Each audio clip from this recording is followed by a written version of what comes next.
Well, good afternoon, and welcome to this week's edition of Drive Facebook Live. I'm Bob Spitz, your host, along with my partner, Tony Whistler. And today, our special guest is Rick Willis of, oh my gosh, I forgot the name of your shop. Driven Diagnostics. Driven It's Diagnostics. Rich. It's I was going Rich Willis, Yeah. and That's he's why I put Driven this on. Diagnostics. So I to can go, Driven how do I Diagnostics. spell this? I'm so sorry. Welcome, Rich. We're glad to have you aboard here.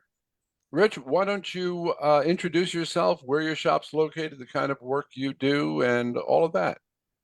Yeah, sure. So I'm Rich Willis. I own Driven Diagnostics, and we are located in Grand Junction, Colorado. Um, we do, um, little small cars all the way through pickups, diesel, fleet work, medium duty. So we kind of encompass kind of an all-in-one facility here. So the yeah, so started this company in 2016, and for the first couple of years, I was just scratching my head and kept successfully gaining and kind of on the right track, and um, eventually I came to a point where um, I had a really good idea of what I was doing and the principles of the operation, but I needed some little bit of guidance on how to actually implement this stuff. So um, here we are. When did you come on with Drive? Yeah, so I started with Drive, I think officially early June of last year, of 2023. So, and um, I, you know, and how all that became is from a friend who's also a shop owner here, Dan. So he he's like, "Hey man, you got to check this out." So I think I got a phone call from Carl, and I was like, in the typical routine of, I don't have time for this. I got to focus on this. And finally, I don't know. She probably called me about 45 times, and here we are. Nice. So That was Dan 45, Antonelli. 45 is the number. Sure. That was Dan Antonelli. Yes. Oh, okay, great. Yeah, Dan's a Nice. great guy. Been with us a long time. By the way, Kevin from Stellars is watching, and he says hi. There you Yeah. go. Yeah. Cool. Yeah, from Connecticut. Yeah. Yeah. Great. You know, Rich, you and I were speaking earlier before the show on creating a culture in a shop of professionalism. And along with professionalism, of course, comes education and training. And you're well educated. You have, I believe, a degree in automotive management. Yeah. So yeah, bachelor's in, it's kind of a mix. It's automotive, um, operations management, some engineering, associates in kind of a diesel technology, also other um, degrees of sort in like you know high performance engine designs, practical applications of anything like race related. So uh, drag cars, race NASCAR specifically. So Great. Right? How to squeak out 4 more horsepower. it's a problem. It's a problem, Bob. Yeah, I've come to deal with it over the years. Just leave it alone. leave it alone. But going back to having that culture of professionalism, you and I were sitting in recently on a master workshop controlling the front, and one of the attendees brought up a very valid point, I thought, and that is most professions in the United States are certified, and they also demand a certain number of hours of continual education to maintain that certification. And yet we really, as a profession, don't do that, or it hasn't been looked at, or it might have been looked at. But I think it would behoove our industry to really start promoting that that sense of professionalism in our industry and go after it before it gets mandated that we have to go after it. What are your thoughts on that? Yeah, I think that, it's super important, because there's a lot of us like technicians that are, we look at the service data, and that's kind of how we get our training, where we're in it daily and trying to learn this stuff and go forward. It's really kind of an impractical way of doing it. And so working with training with vendors that specialize in training, specialized training groups, even universities, tech schools, to continually keep us up to date on what the manufacturers are pushing out, how to utilize a specific tool that can do many different functions. It's super important that we stay up with our training. It keeps us up to speed. It also keeps us professional. It's having that so many hours of training every year. It's for our industry, like you're saying, is not there. But I think that's why it's important to continually develop our skills and what we're pushing for. So not just even as a shop owner, because I'm going through training as well, always trying to stay ahead and to what's better, how to increase what we're doing to make a better culture here. But on the front end of the operation, on the back, try to get everybody involved and keep them, kind of all in a good realm, so we're moving forward and not just staying in a stagnant state, so to say. So we do this through ASE. There's a lot of training there, working on our certifications.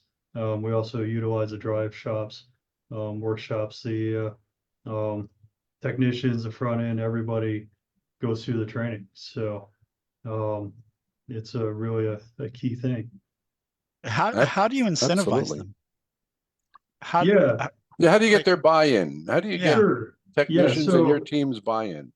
So what I do is I think the training is it is a personal development thing as well as professional.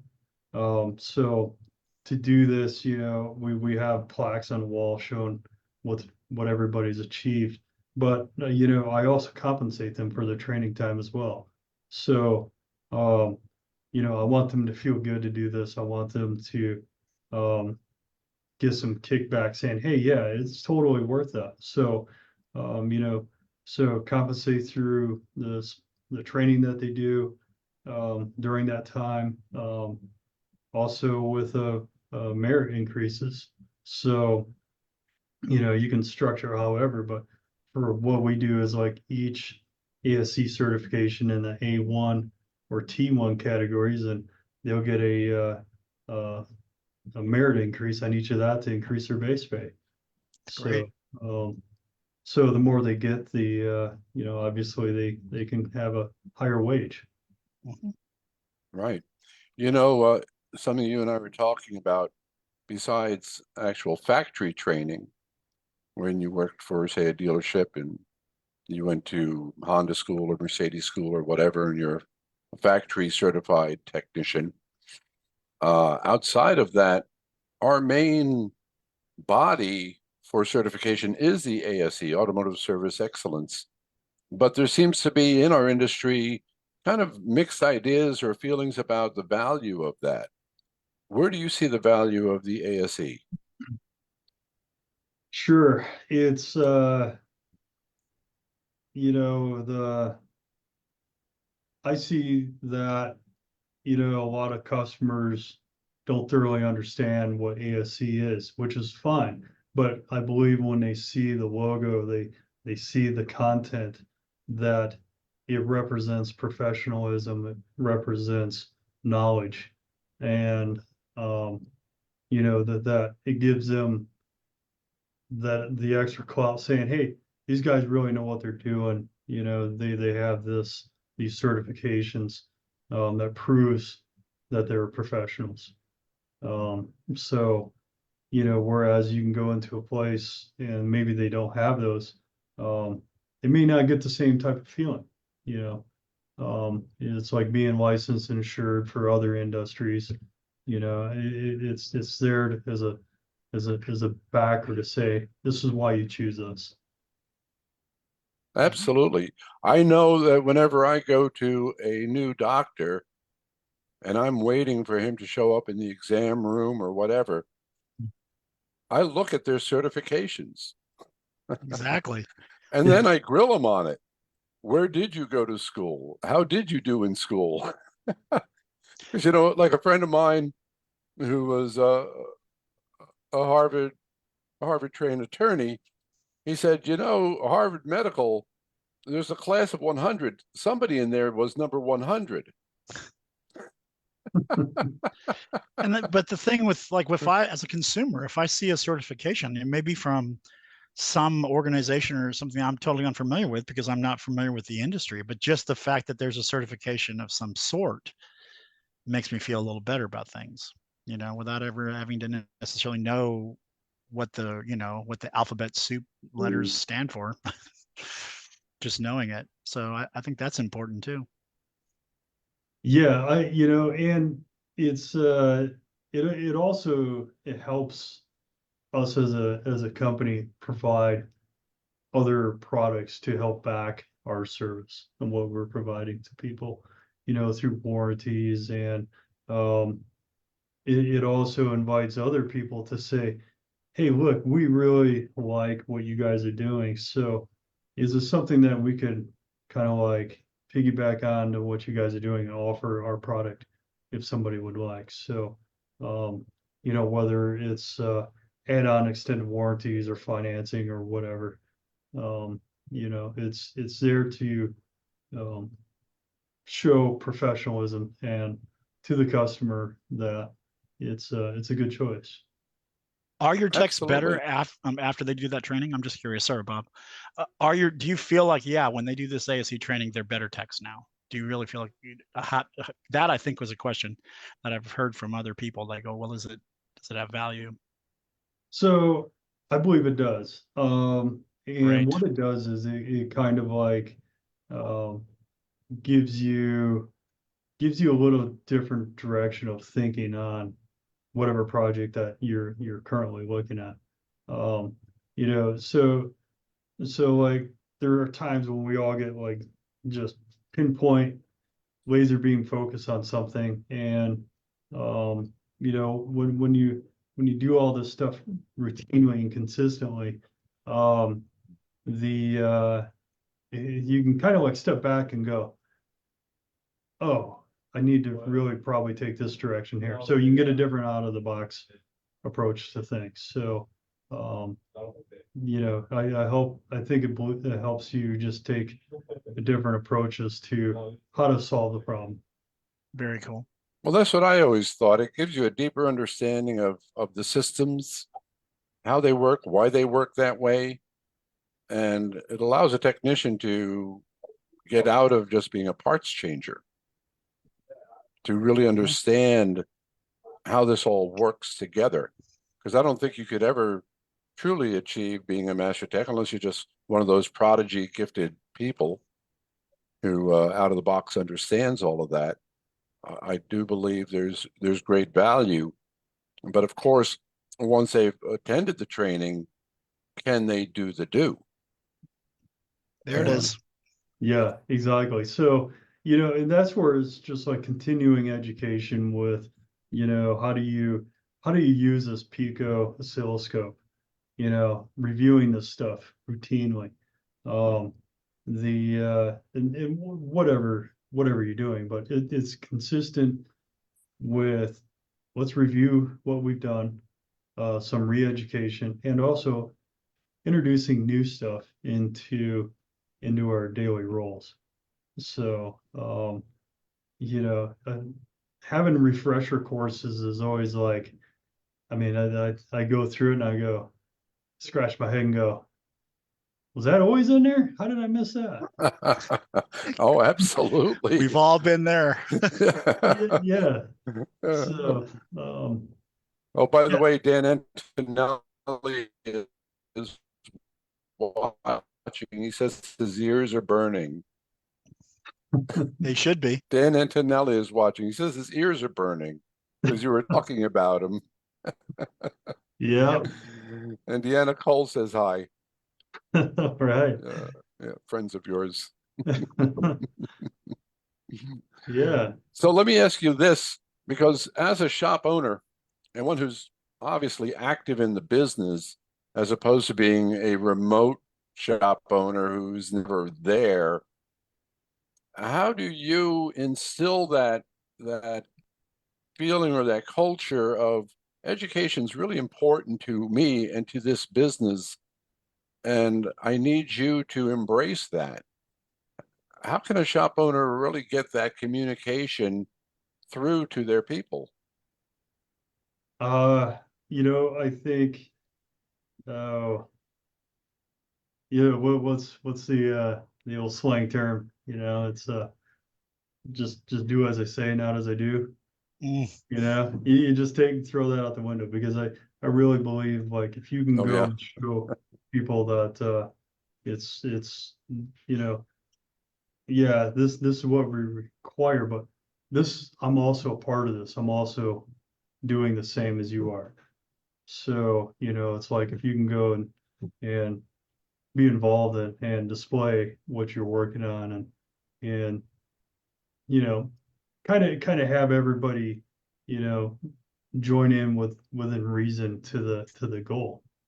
So, um yeah, just going through explaining what's happening, and um what we're trying to succeed for, and what's happening, taking place with those items. cool. So, right. Painting the and big always picture of showing, like, why we do what we do. yeah, and with achievements like that, I think they also have to be celebrated, instead of saying, "Oh, good work. What's next?" You know. So, Do you Right. acknowledge them in a very big way? Like, do you like throw a party or buy them dinner or something? What do you do to acknowledge some achievement yeah. of So somebody on your team? we'll just sit down, brainstorm for a couple of minutes, and whatever sounds fun, exciting, then that's what we'll do. Very So, good. it's kind of something non-routine. So Right. we'll get away from here, and 100% casual, and do that. Yeah. Very cool. Keeping it fresh is one of management's many jobs. Oh, by the way, your coach Roxy says hi. She's watching. All right. Yes. One of the objections we've all heard over the years is, well, I don't know if I really want to invest in them, and it's a lot of money. And if I invest this money and then I get them trained and then they leave me, as an objection to actually having a comprehensive training plan that you as a shop, as a business, is investing in. Yeah, there's I've that happens. I mean, I've had people do the same here, and it's like, just try to encourage them to do the best, enjoy what they're doing, and maybe they're not exactly happy in their career decision, and they're not verbally saying this. Maybe they don't thoroughly recognize that themselves, so, you just have to kind of coach and guide them through. And if they decide it's not kind of what they want to do, then I always try to help them, and redirect what they're doing, if at all possible. Right. Cool. Or as you and I were talking about, the famous Henry Ford saying of, yes, training is expensive, and yes, they might leave you, but what if you don't train them and they stay? And they don't leave, exactly. Yeah, yeah, exactly. Yeah, then where are you?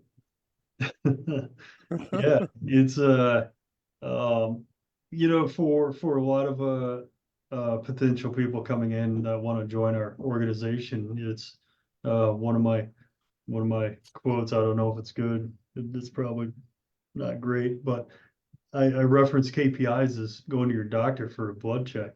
You know, Mhm. basically, it gives you an idea of what you need to change or do differently, physically, actively, whatever. And Yeah. so that's how we operate. So, um, How has the training helped with recruiting? uh, it's rather interesting. A lot of people that I speak with are that in a roundabout way becomes a hot topic for them, and it's very important. And because either they've gone to tech school or whatever it may be, then that was the end of it. Mm, They might get some additional vendor training, but for having you know dedicated stuff through um, other organizations such as like AVI or the training group or automotive training or that the they don't get that. They don't receive that. So having that more hands-on actual lab type work, I think is very important. So and that's what I'm trying to really design and develop. It's kind of a curriculum package that we can work on to get these guys ASE certified and so everybody's trying to work towards the same goal. Right, cool. absolutely.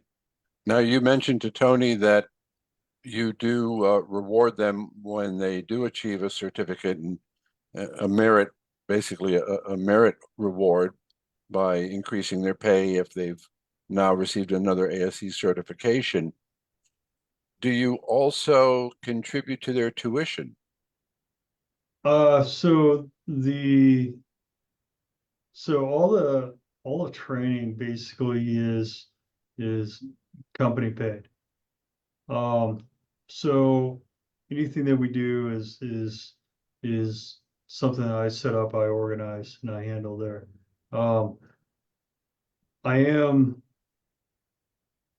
looking at different avenues locally here with outside training, um, to see what they want to do. I've never really had anybody come up to me and say, "Hey, I want to go to X school to actually get my associates in this." I have looked at those programs, um, and I've looked at some very good ones, which I believe in. And if somebody wanted to do that, I think I would be 100% on board to actually set them up and do it. That's great. Does your service advisors have they done the professional service advisor sales workshop with Drive? Um, I can't tell you specifically if that one has been completed, Tony, um, because we've done a numerous amount of here recently. So, Right. but yeah, so that is, there again with the front end staff, I'm constantly looking at the events, the workshops that are coming up um, within Drive to keep them on board, keep them up to date. Um, Even looked at some other stuff too that some through other training organizations that specialize in it as well, just to kind of give them a full rounded perspective on things. So, Mhm. but yeah, so I definitely take that approach as like, on the front end, this is very important. So I Very know cool. like ASE has service advisor training, certifications and all sorts of stuff. So we'll get there. Right. There you go. Yeah, I'm glad you brought that up, Tony, because we've been talking about tech training, but technicians are only one part of the puzzle, making sure that the rest of your team are equally trained, including yourself, with that continual education and showing them that you continually train, I think is something that does spark their interest, and also, you lead, they follow, Hmm. and Yeah. I just find that incredibly important and valuable. And speaking of your training, Tony, isn't Rich up for some kind of award soon? Yes, he's going to get his professional certification with Drive at the expo. Yeah, well done. What that means, because let's remember how these certifications work. Not only do we look at the training that you've received, but we also look at how you're able to apply it by doing KPI analysis and seeing how things are going in your shop. So it's not just, hey, I took a class. It's also, I took a class and I can show you that I can apply it and improve the conditions of my shop. And each of those certifications are there: effective, professional, masters, master elite sustained. And he's going for professional. He's actually gotten it. So he's going to receive his certificate. He's going to receive his trophy at the expo in June, the week of the 19th. Yeah, sorry, that's not on mine. He didn't get the memo. No. Yeah. So we will be in Dallas the week of June 19th, and he will receive his trophy there. And we're excited to have him on stage with us. Yeah, absolutely. And that leads us into, you started our station break already. I think it's time for our station break, Tony. Absolutely. So next Friday, May 3rd, we will have special guest Jonathan Turner. He's a Drive client and owner of Turner's Auto Service of Richmond, Virginia, and Jonathan's coach, Nathan Scheidler. So he will be with us as well to tell us how great Jonathan's doing. And Jonathan will be telling us how great of a coach Nathan is, and it'll be a great show. A lot of backslapping. Now, Rich, you and I talked about this. I don't like to ask questions that I don't know the answers to, but here's one. Have you been to the expo before? Last year, first one. That was your first one. What was your impression of the expo, and what were your big key takeaways? Well, so I'm sitting there at the table for the awards, and I mean, pretty cool. Not exactly sure what's happening, and then everybody at my table gets up and goes up on stage for their master. I'm like, I told my wife, well, this is an issue. So I'm like, I guess I got to get up there. Mm-hmm. Yeah. Yes, you do. So yeah, it no, as a general whole thing, the expo was great, from getting to talk with other shop owners, and listening to the successes and finding out that I'm not the only one that's gone down the wrong road here, and how to get back onto the road and go the right direction, and organizing your team and building your team, and everybody, your business team is not just the people that you work with every day, but it's also, everybody that encompasses what you do, from your part supplier to marketing to your coaches. So, and it's, trying to assemble this team and all come together and have the generalized goal, be down the same road, is it's pretty important, pretty huge. Absolutely. Cool. Yeah, and I'm glad you brought up that point where you realize at the expo, you're not the only one who potentially drove into a ditch, but there is a way out of the ditch. Mm-hmm. Yeah. Because I've heard that a lot from so many over the years, that the networking and getting to meet other professional shop owners all across the country is such a great learning experience in itself. Yeah, it sure is. So yeah, you're just sitting there just doing burnouts forever, and you're getting past. You're like, wait for me. So once you get the connection and get going, it's awesome. That's Very right. cool. Very nice. Well, Rich, I want to thank you so much for joining us today. It's been a real good talk, and I wish you nothing but continued success. Tony, have a great weekend. Rich, have a great weekend. And from all of us at Drive Facebook Live, thanks for joining us, and we'll see you next time. Mm-hmm. All right, thank you. You're welcome. Bye-bye.